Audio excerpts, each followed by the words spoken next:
આપણે પંજાબ જવા માટે બપોરે ગાંધીનગરથી નીકળ્યા હતા. અત્યારે આપણે આ સફરમાં રાજસ્થાન પહોંચી ગયા છીએ. આપણે બધે જોવો બધે બેઠા છે ને આપણી સાથે પંજાબના દાદા પણ છે. આ દાદાએ આપણને બહુ સારી સલાહ આપી છે. दादा हमारे साथ सफर कैसा हुआ? बहुत अच्छा, बहुत नाइस। और ये धूम्रपान करने से क्या होता है? स्वास्थ्य के लिए हानिकारक है और इससे कैंसर होता है। આ દાદાએ આપણને બહુ સારી એવી સલાહ આપી છે. આપણી સાથે આ આર્મી રિટાયરમેન્ટ છે. માસી કેવો રહ્યો આપણી સાથે સફર? સરસ, નાઈસ.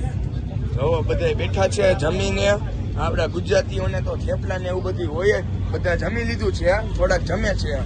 અજયભાઈ, વિરાટભાઈ, સંજયભાઈ, નીરજભાઈ, ભૂપતભાઈ, જનકભાઈ, વિક્રમભાઈ, હિમાંશુભાઈ, રજભાઈ ને આપણી સફરમાં કેવી સફર રહી? બધા ભેગા बहुत मजा આવે, ખૂબ જ મોજ કર્યો। બધા ભેગા મનાલી આવું ને અમારા ભેગું. મનાલી અમને લઈ જાજો। અરે જવાનું. આપણે હિતનભાઈ ફાકી ખાઈને આવી ગયા છે. હવે ગુડ નાઇટ. બધે કાલે ડાયરેક્ટ પંજાબમાં પાર્ટ 2 માં મળીએ. Good night. Good night.